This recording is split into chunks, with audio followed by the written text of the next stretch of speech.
Hello children, welcome to Asai education. आज हम करेंगे सीबीएसई की 10वीं क्लास की संस्कृत की बुक शेमोशी का नवा चैप्टर सूक्तयः। इसका हम करेंगे अनुवाद। तो आइए देखते हैं कि इस चैप्टर में क्या बताया गया है। सूक्तयः मतलब होता है सूक्ति। तो अयम पाठः मूलतः तमिल भाषायाः तिरुक्कुरल नामक ग्रंथात् गृहीतः अस्ति। अयम पाठः मूलतः यह पाठ मूल रूप से तमिल भाषा के तिरुक्कुरल नामक ग्रंथात् गृहीतः अस्ति। तिरुक्कुरल नामक ग्रंथ से लिया गया है। यह पाठ मूल रूप से तमिल भाषा के तिरुक्कुरल नामक ग्रंथ से लिया गया है। अयम ग्रंथः तमिल भाषायाः वेदा इति कथ्यते। अयम ग्रंथः इस ग्रंथ को तमिल भाषा का वेदा इति कथ्यते वेद कहते हैं। इस ग्रंथ को तमिल भाषा का वेद कहते हैं। अस्या प्रणेता तिरुवल्लुवरः वर्तते। इसके रचयिता तिरुवल्लुवर हैं। प्रथम शताब्दी अस्य कालः स्वीकृतः अस्ति। इसका काल प्रथम शताब्दी माना गया है। प्रथम शताब्दी इसका काल माना गया है, स्वीकृत किया गया है। धर्मार्थ काम प्रतिपादकोऽयं ग्रंथः। तो धर्मार्थ काम प्रतिपादकोऽयं ग्रंथः, यह ग्रंथ धर्म अर्थ काम का प्रतिपादक है। त्रिषु भागेषु विभक्तो अस्ति। 3 भागों में विभक्त है। तिरु शब्दः श्रीवाचकः अस्ति। तिरु शब्द श्रीवाचक है। अतः तिरुक्कुरल शब्दस्य अभिप्रायो भवति। इसलिए तिरुक्कुरल शब्द का अभिप्राय है श्रियायुक्त वाणी। अस्मिन् ग्रंथे मानवानां कृते जीवन उपयोगी सत्यम सरस बोधगम्य पदैः प्रतिपादितम् अस्ति। इस ग्रंथ में मानवानां कृते मानव जाति के जीवन के लिए उपयोगी सत्यम सत्य को सरस बोधगम्य पदैः सरल भाषा में प्रतिपादित किया है। तो इस ग्रंथ में मानव जाति के जीवन के लिए उपयोगी सत्य को सरल भाषा में प्रतिपादित किया है। तो यहाँ तक क्या बताया गया कि यह पाठ मूल रूप से तमिल भाषा के तिरुक्कुरल नामक ग्रंथ से लिया गया है। इस ग्रंथ को तमिल भाषा का वेद कहते हैं। इसके रचयिता तिरुवल्लुवर हैं। इसका काल प्रथम शताब्दी माना गया है। यह ग्रंथ धर्म अर्थ काम का प्रतिपादक है। भागों में विभक्त है। तिरु शब्द श्रीवाचक है, इसलिए तिरुक्कुरल शब्द का अभिप्राय है श्रियायुक्त वाणी। इस ग्रंथ में मानव जाति के जीवन के लिए उपयोगी सत्य को सरल भाषा में प्रतिपादित किया है। इस उक्ति है पिता यच्छति पुत्राय बाल्ये विद्याधनं महत् पितास्य किं तपस्य तेपे इति उक्ति तत्कृतज्ञता। तो क्या इसका अन्वय होगा? पिता पुत्राय बाल्ये महत् विद्याधनं यच्छति। अस्य पुत्रस्य ब्रैकेट में लिख देंगे पिता किम तेपे इति उक्ति तत्कृतज्ञता अस्ति ब्रैकेट में। तो पिता पुत्राय बाल्ये महत् विद्याधनं यच्छति अस्य पिता किम तेपे इति उक्ति तत्कृतज्ञता। तो क्या अर्थ होगा? पिता पुत्राय बाल्ये महत् विद्याधनं यच्छति। पिता पुत्र को बचपन में महान विद्या रूपी धन देता है। तो पिता पुत्र के लिए बाल्ये बचपन में महत् माने महान विद्याधनम यच्छति विद्या रूपी धन देता है। अस्य पुत्रस्य इसके पुत्र के, अस्य किसके? पुत्र के। तो अस्य पुत्रस्य पिता किम तेपे इसके पिता ने कितना तप किया। इति उक्ति यह कहना तत्कृतज्ञता उसकी कृतज्ञता है। किसकी? पुत्र की। तो यह कहना उसकी कृतज्ञता है। तो पिता पुत्र को बचपन में महान विद्या रूपी धन देता है। इसके किसके? पुत्र के। तो पुत्र के पिता ने कितना तप किया, यह कहना उस किसकी? पुत्र की क्या है? कृतज्ञता है। तो यहाँ पर कहने का अर्थ यही है कि जो पिता होते हैं वो बहुत अधिक मेहनत करते हैं, अपने बच्चों को पढ़ाते लिखाते हैं।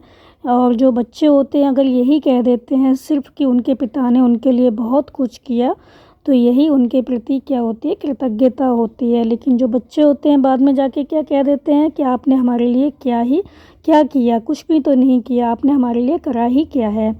तो इससे क्या होता है, जो माता पिता होते हैं उनको बहुत दुख पहुंचता है। तो यहाँ पर यही कहा गया है कि जो पिता होता है वो पुत्र को बचपन में महान विद्या रूपी धन देता है।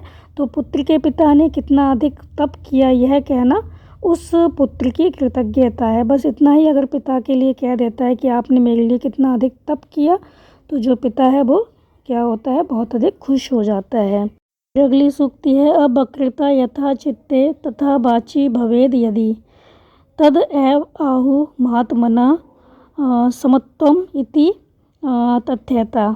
तो इसका पहले हम करेंगे अन्वय। यथा अवक्रता चित्ते तथा यदि वाची भवेत, तो ब्रैकेट में महात्मना तथ्यता तद एव समत्वम इति आहु।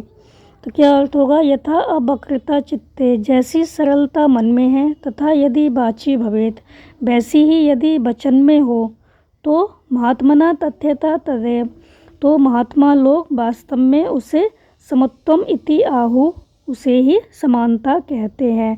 तो जैसी सरलता मन में है वैसी ही यदि वचन में हो, तो महात्मा लोग वास्तव में उसे ही समानता कहते हैं। यहाँ पर यही कहा गया है कि अगर हमारा मन सरल है तो हमारी जो वाणी है, वचन है, वो भी सरल होने चाहिए, कठोर नहीं होने चाहिए। तो महात्मा लोग वास्तव में उसे ही समानता कहते हैं। तो जैसी सरलता मन में है वैसी ही यदि वचन में हो, तो महात्मा लोग वास्तव में उसे ही समानता कहते हैं। अगली सूक्ति है, तयुक्त्वा धर्म प्रदाम वाचम परशाम या अभ्युदीरेत परित्यज्य फलम पक्वम भुक्ते अपक्वम विमूढ़धि।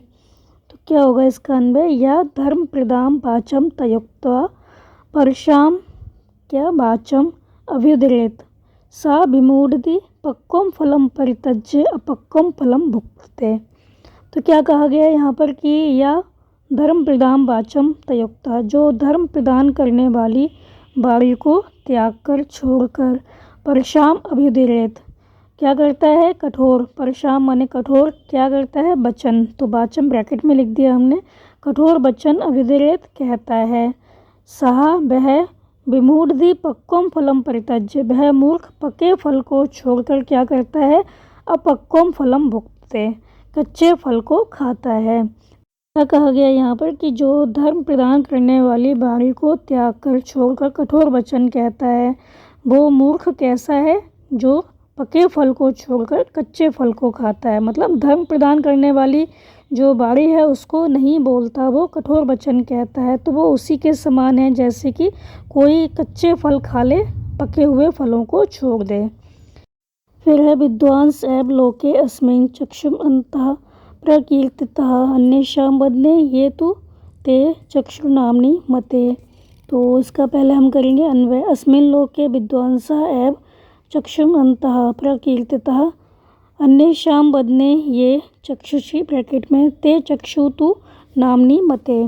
तो अस्मिन् लोके, इस संसार में, विद्वांसः एव विद्वान ही चक्षुम अंतः प्रकीर्तितः आँखों वाले कहे गए हैं। अन्येषां वदने, दूसरों का चेहरा, दूसरों के चेहरे पर, ये ते चक्षु तु नाम्नि मते, दूसरों के चेहरों पर जो आँखें हैं वे आँखें तो नाम मात्र की मानी जाती हैं। तो इस संसार में विद्वान ही, अस्मिन् लोके विद्वांसः एव चक्षुम अंतः प्रकीर्तितः, इस संसार में विद्वान ही आँखों वाले कहे गए हैं। और जो दूसरे हैं, अन्येषां वदने, दूसरों के चेहरों पर, ये ते चक्षु, जो आँखें हैं, तू नाम्नि मते, वे आँखें तो क्या है, नाम मात्र की मानी जाती हैं। मते मानी जाती हैं, नाम्नि माने नाम मात्र की, वे आँखें तो नाम मात्र की मानी जाती हैं। तो इस संसार में विद्वान ही आँखों वाले कहे गए हैं।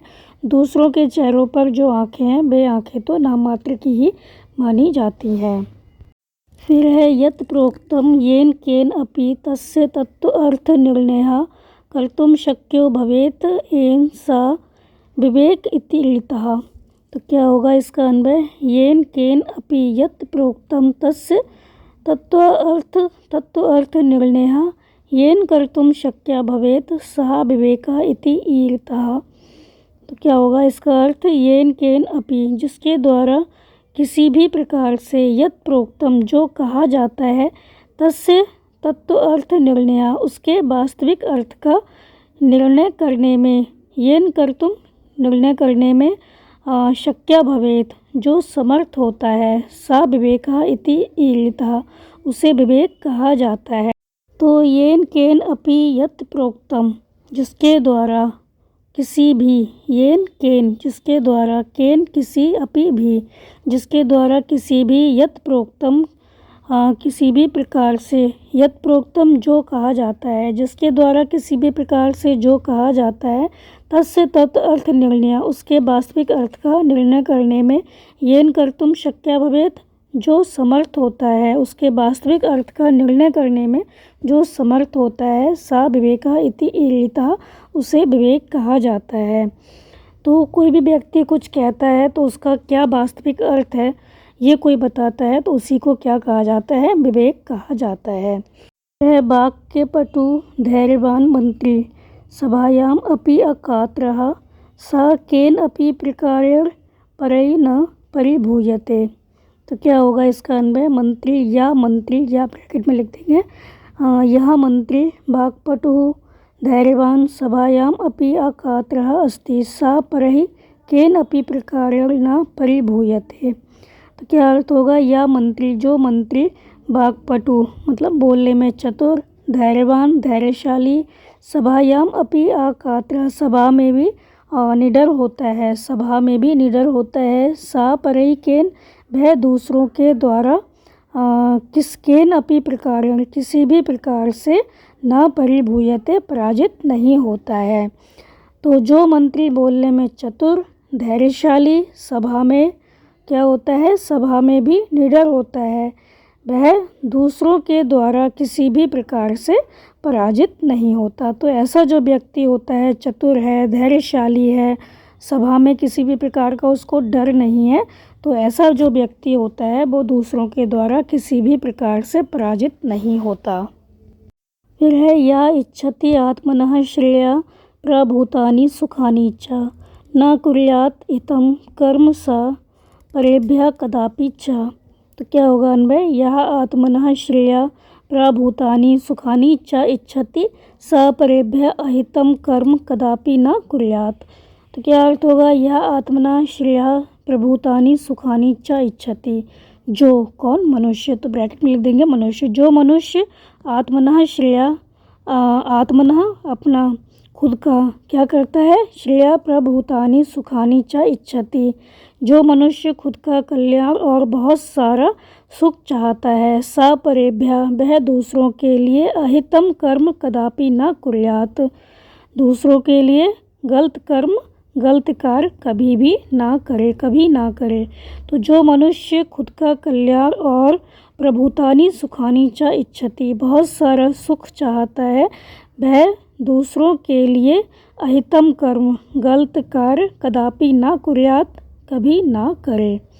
फिर है आचारा प्रथमः धर्मः इति एतद् विदुषां वचः तस्माद् रक्षेत् सदाचारं प्राणे अभि विशेषता। तो क्या कहा गया यहाँ पर, इसका हम करेंगे अन्वय। आचारः एव प्रथमा धर्मा इति एतत् विदुषां वचः तस्मात् प्राणेभ्यः अपि सदाचारं विशेषता रक्षेत्। तो क्या अर्थ होगा, आचारः एव सदाचार ही प्रथमा धर्मा पहला धर्म है, इति एतत् विदुषां वचः ऐसा यह विद्वानों का वचन है, विद्वानों के वचन है। तस्मात् प्राणेभ्यः इसलिए प्राणों से भी ज़्यादा क्या करना चाहिए, तस्मात् प्राणेभ्यः अपि सदाचारम विशेषता रक्षते इसलिए प्राणों से भी ज़्यादा सदाचार की विशेष रूप से रक्षा करनी चाहिए। तो क्या कहा गया यहाँ पर कि सदाचार ही पहला धर्म है, ऐसा यह विद्वानों के वचन है। ऐसे क्या है, ये विद्वानों के वचन हैं, इसलिए प्राणों से भी ज़्यादा सदाचार की विशेष रूप से रक्षा करनी चाहिए। तो ये था इस चैप्टर का अनुवाद बच्चों, आप इसको अच्छे से समझकर याद कर लीजिए और हमारे चैनल असा एजुकेशन को लाइक कीजिए, सब्सक्राइब कीजिए और शेयर करना बिल्कुल मत भूला करिए। Thank you.